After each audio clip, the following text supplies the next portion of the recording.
This is the third in the series on the amazing human being, Walter Russell, as is outlined in his book, The Man Who Tapped the Secrets of the Universe, a book that was actually written about him.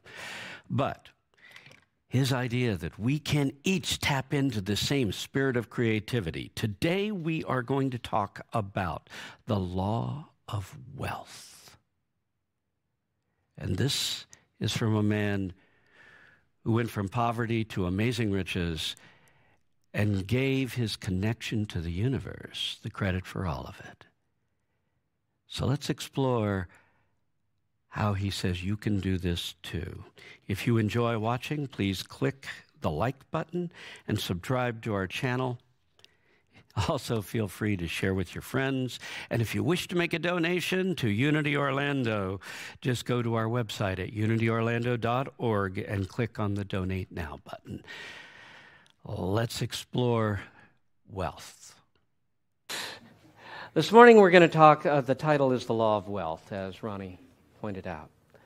The law of wealth. What we've been doing is we have been, in this fall series, using the life of Walter Russell as just kind of inspiration to jump off of for the different spiritual subjects that we are dealing with. Now, Walter Cronkite called Walter Russell I guess they have that in common. Anyway, called Walter Russell the Leonardo da Vinci of the modern era, of our age. And I guess that was because he did everything. He was a world-renowned artist, sculptor, scientist, architect, ice skater, horseman, and there's a bunch of stuff I've missed, businessman. He did it all.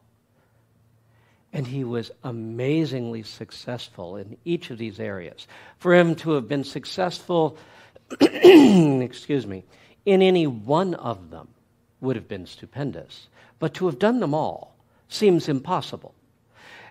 And if you listen to his philosophy, as is outlined in this little tiny book, you find that he claims he was able to do all of this, number one, because of his connection to God, and number two, because of his observance of spiritual law.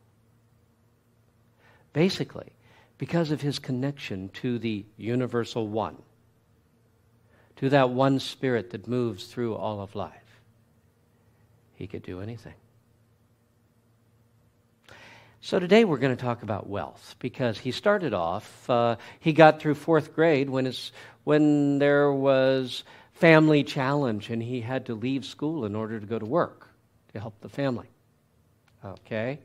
And basically he started with relatively nothing. But he had this inner connection, even from a young age, in which he felt he knew what he needed to do, and there were these attitudes towards life that he saw as spiritual law that he needed to express. And this basic observance of these attitudes, this spiritual law, took him to where, at first he started making small money miracles, Money shows up as he needs it, and we're going to read some stories from there in just a minute. But as you move on down the line, you realize this man moved from nothing into knowing all of the greatest people in the world, and money coming to him wherever he needed. He did architecture at one point without an architectural degree, but he was doing million-dollar projects. He would, at one point, he's touring a horse ranch with Teddy Roosevelt. He knew a number of presidents and so forth. And he says, I love this. I'd like to buy that horse. And Teddy turns to him and says, you're getting a little carried away here. You don't need to spend $50,000 on a horse. And in the end, he didn't, because he went to the man, and the man said, I can't sell you the one horse. I have to sell them together. The whole group, the whole Arabian project will go as one. So I think he spent $600,000 on the horses. But when he came back, he says, you didn't buy that horse, did you? He says, no, I bought the whole place. The whole farm, everything. Well, this is a guy who started with nothing. In the end, but the interesting thing is, it was never for the money. The money was just the means of expressing himself more fully, of making a new contribution to life, of exploring some wonderful way that life could be expressed. I mean, when he got into ice skating, he made a contribution to ice skating. He made contribution to each of the fields that he worked in, including science. 2 scientists used his work to amplified his work and got Nobel Prizes for it later on. So in this case, he absolutely poured himself into raising Arabian horses and riding and training and raising them. And in the end, when he felt he had completed this project and made his contribution to the horse world, he sold it and went on and actually made money on the whole thing. It's not about making the money. It's about when you truly give yourself to the world, the money flows. Abundance flows. The opportunities flow. Whether we're talking $70 or millions. So let's read how he got started, some of the stories. I think sometimes these are spiritual principles that Jesus taught very clearly. But sometimes it's just easier to see someone who demonstrates it in our modern era. Though you'll tell by some of the numbers, this was back just before the turn of the 1900s, okay, and in the early 1900s then. So the numbers are going to be a little bit different than we're used to today. When he was 15 years old and working his way through art school by means of a job that brought him $12 a week, get the idea? Okay. The girl he was going with announced that the opera company was coming to the city to present a series of grand operas. "I want you to take me to the opera," she said. "That is exactly what I'm planning to do," he replied. He meant he was planning to take her to one performance. But she thought that he was going to take her to all the performances. Now, the cost of the entire series was $79.60, a sum that he had not anticipated seeing for several years. "The entire series?" he exclaimed. "That's impossible." "Did you say impossible?" she replied. "You are the last person in the world that I would ever expect to hear say that word." He took her remark to heart. When the time came for the opera series to begin, he found himself standing at the end of a long line of people waiting to purchase tickets with $6 in his pocket, but with absolute faith in his heart that before he reached the window, he would have the $79.60 necessary to purchase the entire series. He stood in line all night in order to get a good place. In the morning, a man said to him, "Sonny, would you like to make $5?" "Yes, sir. How?" "By selling me your place in line so I can get to my office by 9, the man replied. Quick as a flash, he replied, "I'll do you better than that. Give me the money and I will deliver the tickets to you." Without even asking his name, the man gave him the money and his address, and he put it down in a notebook. Holding money between his fingers and with notebook and pencil in hand, looking like a bookmaker at the races, he became a magnet, drawing scores of people to him. By the time he reached the box office, he had the amount necessary for the entire series for his sweetheart and himself, and $110 in excess, enough to carry him through months of school. Wow. The strange thing was that no one even asked his name or address. When one trusts this inner universal power, it automatically draws forth the trust of the people one deals with.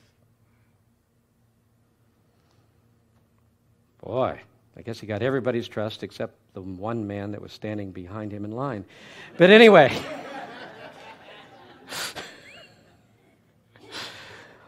One summer, he took a job as a bellboy in one of the hotels. The salary was only $8 a month.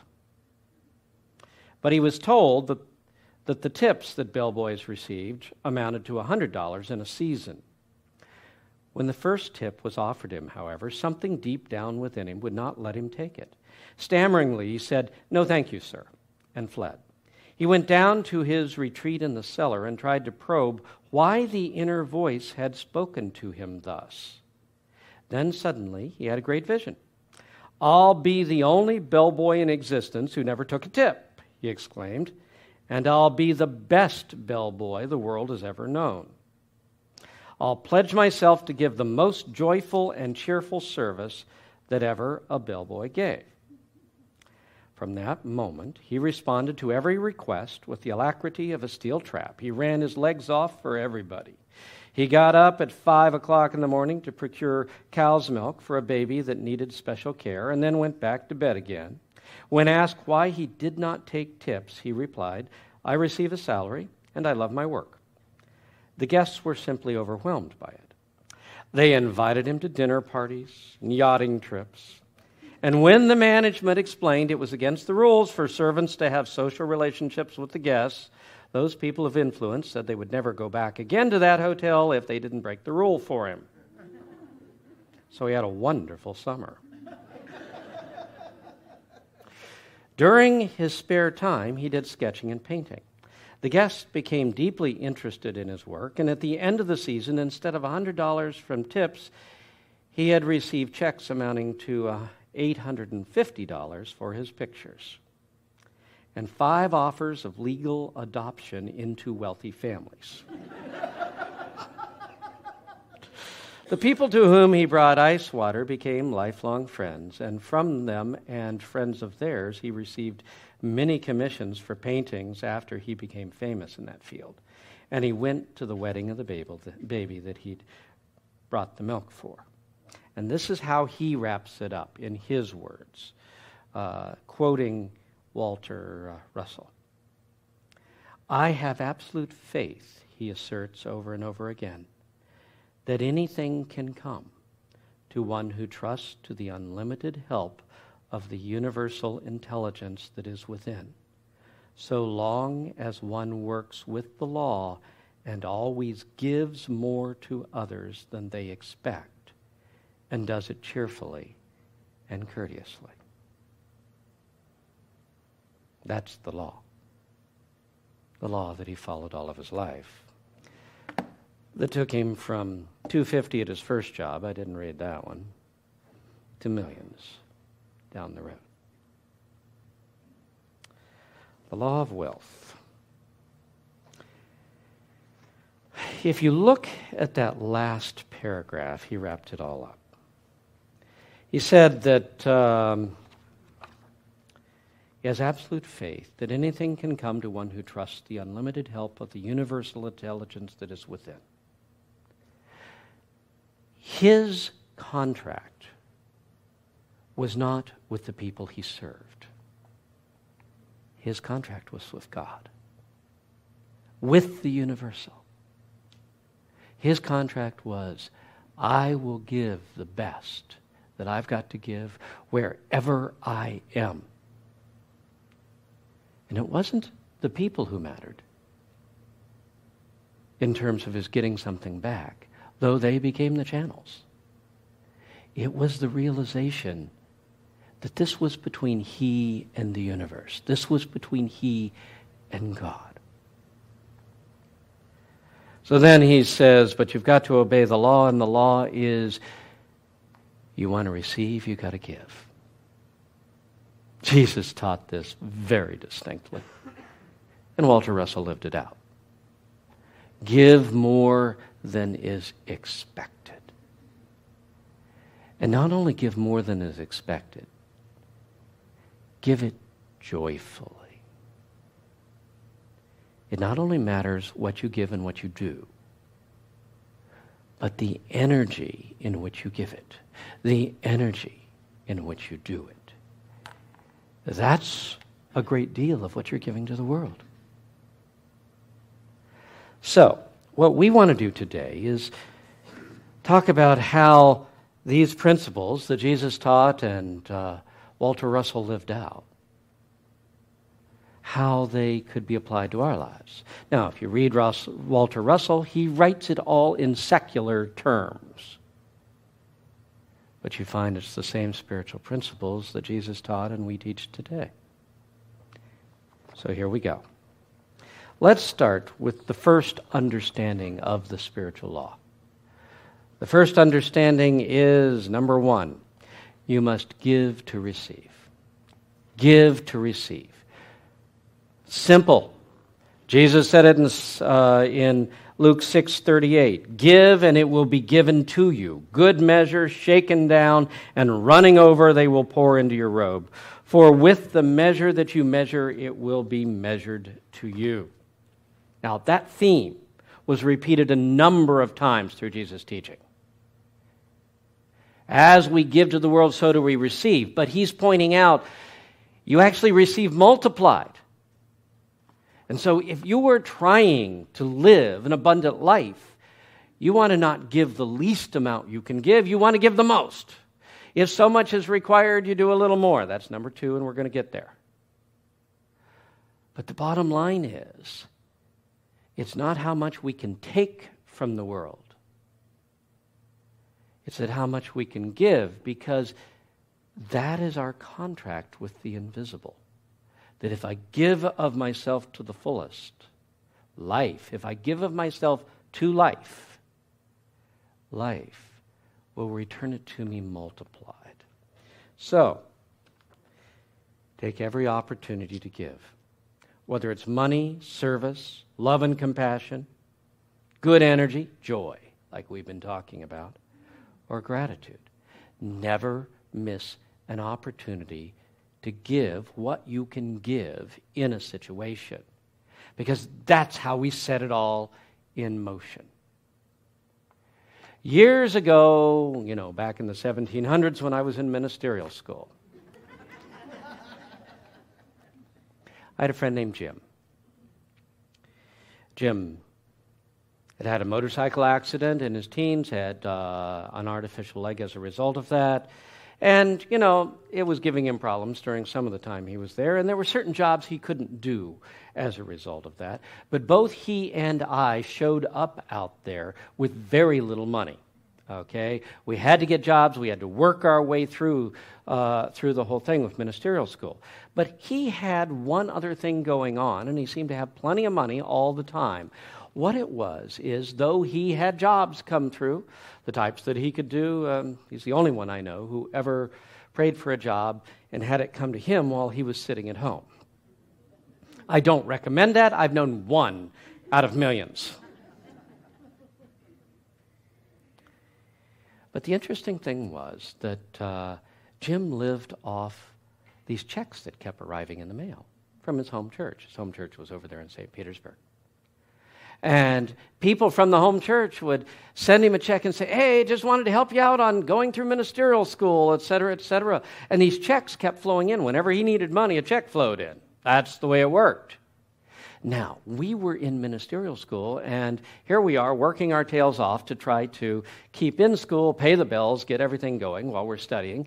And they started passing the basket around for this cause, that cause, the other cause. And finally, I was starting to get a little uptight about this because, I'm pretty, I'm working hard to get myself through. And so about one day, the third time the basket started going around, I said, okay, I've had enough of this. I turned to Jim and said, this is too many times. I'm not going to put anything in. And he looked back at me and he said, I can't afford to do that. I have to put something in. I can't afford not to give. I live off the universe sending me checks. I cannot afford to pull back my consciousness of giving to the universe. And he put in a nice big bill when it came around. Can you afford to pull back? It's a question we have to ask ourselves. We've got to keep that consciousness of giving so that it is returned to us, pressed down and overflowing. Money, service, love and compassion, joy, gratitude.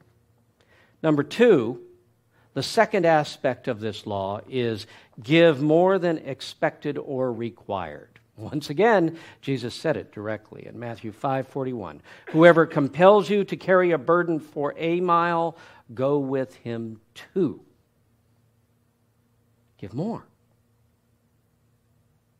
You see, if you only do what's required, it often comes with the energy of, I am doing only what I have to. And the energy of that statement is, I don't have enough. The energy of that statement is, I'm holding back. The energy is, I will fulfill my commitment, but I will not enjoy it. And so life will fulfill the commitment of keeping you alive. It'll just make sure you don't enjoy it. I mean, are we really trying to create that consciousness? And so Jesus says, if you're compelled to go 1 mile, don't resent it, go 2. Make it your project. Give more than is asked. And this is what Walter Russell did all of his life. And he said, as I gave more, more flowed. So, make a project of it. What do I mean? How do you apply it? If what you've got to do is due by 5 o'clock, see if you can get it there by 4. If you are asked to do a little something, don't just do the little something, do a little bit more. And lastly, no matter what it is that you're doing, do it willingly. Do it with joy. Because we think we're only giving away physical things, but you are not just a physical person. You are a spiritual being. And the gift is a multidimensional gift. It's happening upon several different levels. Yes, the gift may be money on one level or service on one level. It may be some physical thing we are doing, but it's also energy. And the gift that is filled with the energy of holding back creates the return of holding back. And the gift that is given freely and joyously and lovingly is returned many times over with joy and love freely. So number 2 is give more than is expected or required. And then there's number 3. Well, here we go back to what it said. He said, I have absolute trust that the universe will deal with this, will give me what I need. Desire and trust God and the invisible spiritual law that prospers you. Once again, your contract is with God. When you are giving something to a person, we often get into the habit of, well, I gave this to him or her and now they're not doing it for me. No, you gave it to life. And if it's not returned from that person, life will return it somewhere else. Your contract is not with the person. It is with the invisible spirit that lives throughout the universe, that expresses through this universe. Essentially what Walter Russell calls desire and trust God, and trust that invisible spiritual law, Jesus called prayer. Matthew 6:6. When you pray, enter into your inner chamber and lock your door, and pray to your Father who is in secret, and your Father who sees in secret shall himself reward you openly. Notice, when young Walter decided he would not take tips, he didn't tell everybody, this is my plan. That was between he and God. He said, I've got a salary, I love my work. Okay. But his Father who sees in secret rewarded him openly, meaning good started flowing in from all sorts of sources. So, when the world looks like it's not responding. That's when we've got to know that there is an invisible exchange that's going on here too. I've got to learn to trust the invisible exchange, that as I give joy and love to the world, I'm going to be loved by the world and made to feel joyous. And I know that's an exchange with my Father who sees in secret, with the universal one. Now, the fourth step I've got down here is follow higher guidance from within. And of course, you say, well, I haven't had any lately. Then keep listening, okay? And sometimes it's just that intuitive impulse that comes from deep inside of you. For him, it was that impulse that I'm not going to take tips. I'm going to just do this joyously. I have no idea why I should turn down tips at this point. But if you think it over as a psychologist, it was a very good move. He didn't do it because he'd thought it up. He did it because he was inspired to do so. But the bottom line is, those people, all of these wealthy people that he was serving, they'd seen dozens of bellboys who take their tips. This is the one who doesn't. In the end, he stands out. Not only does he not take the tips, which makes him stand out, but he does this extra good job.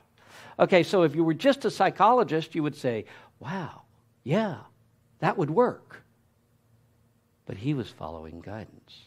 He was following that inner voice from within that says, do it, and do it this way. That inner knowing, this is the way I need to do my life. These are the decisions I need to make. If you listen, the knowing will be there when you truly need it. Now, sometimes we want it there when the truth is it's just a choice and we're allowed to make a choice. But when you truly need it, it will be there. My favorite story along this line is from my early years in the ministry when I was the associate in Miami, Unity in Miami. And I was in my early 20s, and my friend Jane was in her mid-20s, and she was an outstanding secretary, but at one point found herself without a job. And so she's knowing she's got to go get a job to keep her apartment and keep everything going, et cetera, et cetera. And someone told her there were jobs down at Jordan Marsh. Now, some of you have heard it, right? Okay. Told her there were jobs down at Jordan Marsh. Now, Jordan Marsh at that time was headquartered right down on Biscayne Boulevard in Miami. But she didn't really feel like going down to apply for the job right. I'll get there. And a few days later, she woke up in the morning with this tremendous impulse. I need to go. I'm going down. I got to go down now. She got dressed and went down, applied, and they said, oh, I'm so sorry. Those jobs have already been filled. And she's thinking to herself, I wonder what all that intuitive feeling that I had to come down here today was all about. And just as she's exiting the office, the employment director, personnel officer, turns to her and says, well, wait a second. You know, we do have one other position that's just opened that you might want to apply for. She goes in, she applies, she walks out of the office as the personal executive secretary of the president of Jordan Marsh. The secretarial positions down low she had applied for were gone, but this is there.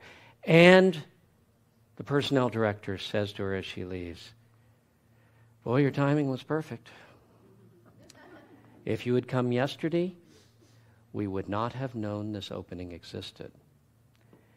If you came tomorrow, it would have been filled from within. Follow your guidance. Even if it seems strange, like do not accept chips, which seemed really strange to him. Or now's when you need to go apply, or go check this out, even though it seems a long shot. Because sometimes that's not what it is, but it's by checking that out, you're led to something else. Who knows how Spirit's going to do it? But your agreement is that you're going to listen to the Spirit within you. Number 5, we're going to go back and revisit energy again because it's exceedingly important. Beyond what you do or give energy and receive energy.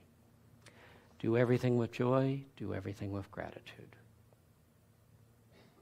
The bottom line is, your gift is not just the money, it's not just the service, it's not just the task, or it's not just the thing.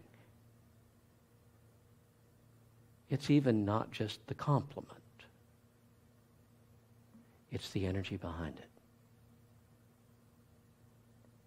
And though we may fulfill the act of giving, if we do it to fulfill commitment, rather than doing it truly joyously, on the energy on the level that counts most, we have failed. Because what you are giving to the universe is physical, but it is also spiritual. And to give the physical gift without the spiritual component is to waste your stuff. Okay? Now, failing to give on a physical level implies fear of lack. We have to actually take it to the physical level because, it's a love offering. Good, I got plenty of love to give. But failing to give on a physical level expresses right out front. You're like the man in Jesus' parable that buried his talent in the ground.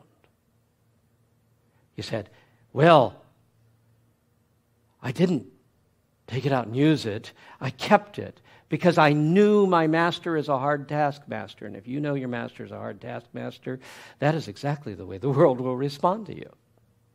And it'll take away even that which you have, as the parable goes. So, yes, we need to make our physical contribution, whether it is money, things, service, help, conversation. It can take many forms in the outer world. But back behind it is the energy in which we give it. And that is what makes it powerful. Give it in joy. Give it with love. That's why Jesus said, go the extra mile. Don't do it grudgingly. Do it because you want to. Because that is what is creating abundance. That's what's fulfilling your ultimate contract with Spirit. That what I am giving from my heart to the world is joy, love, and optimism. Now I want to hit 2 more real quick. And number 6 is apply this spiritual law to your business dealings. You see, we shouldn't have to say this, but it does appear that within certain circles, business is viewed as requiring different ethics than your personal life does. Right now we're having the big debate over whether these big developers that are walking away from their loans don't think twice about it. I'm sorry, that was a bad business deal I made. The contract says you'll take the property back if I don't pay. I ain't paying. And then when a person owning a home says, well, guess what? My house is underwater. I think I'm going to just let you take it back. They go, oh, how unethical. No, I'm sorry, business is business, right? That's what they're saying on Wall Street right now. We got Wall Street saying, hey, what's good for the goose is good for the gander. I'm actually hitting it from another angle. I'm only pointing out that we allow this dichotomy to exist within our present social thinking. And I want to read to you what about Walter Russell in the area of business, because he made his contribution as a businessman too, trying to change the whole ethics of how business functions. He said, business is business was the slogan with the connotation that no matter how sharp your practice it was all right as long as you did it legally. This is the jungle philosophy of every man for himself, commented Mr. Russell. It can no longer be practiced in the business world, for it works against natural law. The future of great business lies in man's comprehension of the principle of balance in natural law and his determination to work with it instead of against it. The underlying principle of the balance in nature's one law is equality of interchange between the pairs of opposites in any transaction in nature. That principle must eventually be observed by big business. And the go-getter salesman who selfishly thinks that the sale he makes is the only thing that counts is not giving equally what he takes. Therefore, I say that equal interchange of goods and service between the buyer and seller is the keynote of tomorrow's business world, when the vision of modern businessman awakens him to the wisdom of writing that policy into his code of ethics. Thus it was that he was enabled to sow the first seeds of his philosophy of achievement in a large way into the field of business. Now remember, this is the turn of the 1900s. Bottom line, can you apply these same spiritual principles in the area of business? He did. He prospered all of his life. Things flowed. Now, there's another man in the same era, just prior to the 1900s, who wrote a book called In His Steps. I believe it's Charles Sheldon. In any case, his whole theory was that in all of your life, ask yourself, what would Jesus do? Right? Popular to this day, right? This is over 100 years old. What would Jesus do? And he describes how people in his congregation, taking this concept on, businessmen, at first found it really hard because it seemed to put them at a disadvantage to everyone around who was willing to eat up anybody who was weak. But these same business people, in the end, persevered in making decisions according to the heart that says, I give all that I can, and in return, life takes care of me. And they each one succeeded. In this day and age, we know if you really want to make money, you don't set out to take it from people. If you really want to make money, you set out to serve people. You find a niche and you provide the best service you can within that niche. You provide the best product, the best service, and suddenly you are prospering and you are growing. Now that's using the law. However, let's see. I was the custodian for the Reverend Crystal. What was her? No, she's still alive. There were two Crystals. Leonard, Reverend Crystal Leonard, who founded the Fort Pierce Church. And as we went through her things, we discovered that in her older years, when she wasn't in the best of thinking, some insurance salesman had shown up at her doorstep and sold her insurance for if she lost her job. She was retired. All kinds of insurance policies she didn't need. No, we're not looking for marks out there to take money from. If so, you've declared war on the universe, and you'll fight it. We have a contract with the universe to give the most we can through whatever we're doing, the best service we can wherever we are, and that we should prosper no matter what part of our life we apply that to. So let's take it to the end. The last step, and maybe the hardest, we must endure in our consciousness of giving. Walter Russell obeyed this law all of his life. And you say, that was easy for him. Everything worked out for him. Well, not always. Actually, that's next week's talk. It's entitled Getting Beyond Defeat. No, but see,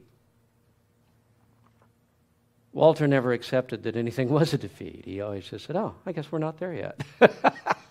That fell through. Well, okay.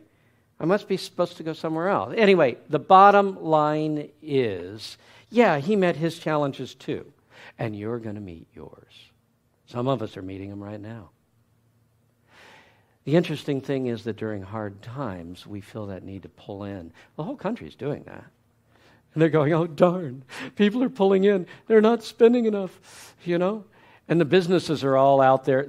They say that the problem right now is the businesses are hanging on to their big piles of money, hoping that the people will let go and spend theirs. Okay, well, that's for the Treasury people to deal with. We've got to deal with our lives. And the last thing we need to do in hard times is come back to saying, I don't have enough to give. That's burying that talent in the ground.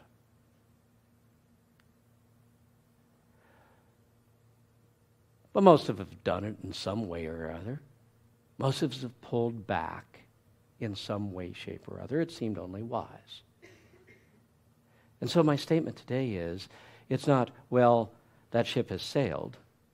No, you fell off the horse. Get back on.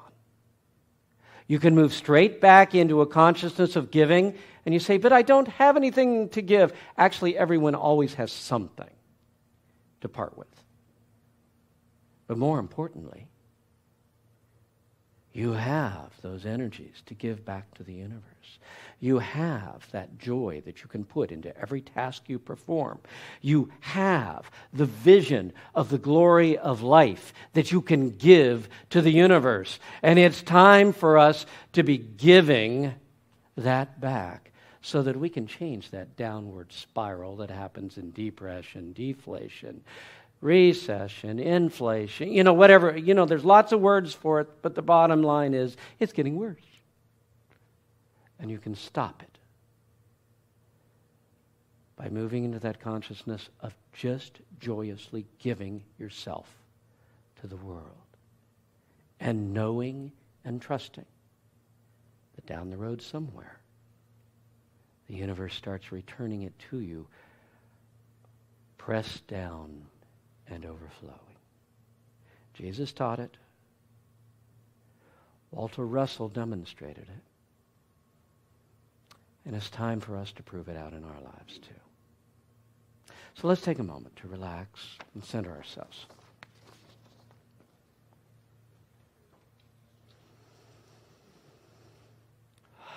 And open our hearts wide.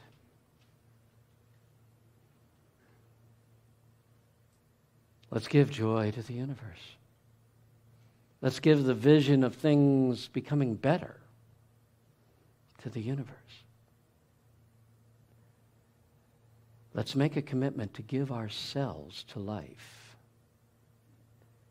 in any way that we can, and even a little more than is requested, knowing that it is the Father's good pleasure to give us the kingdom.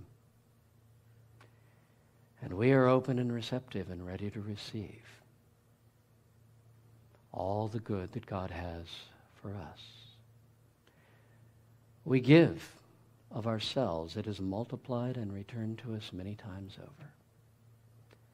Thank you, God. Amen.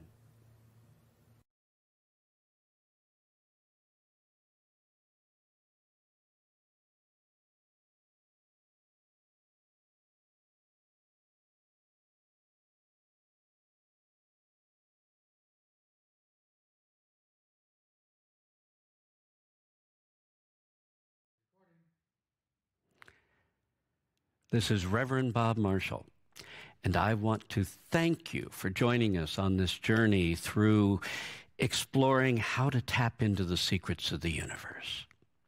I also want to thank Brian Eitenaier, who provided the music for our program. Thank you again.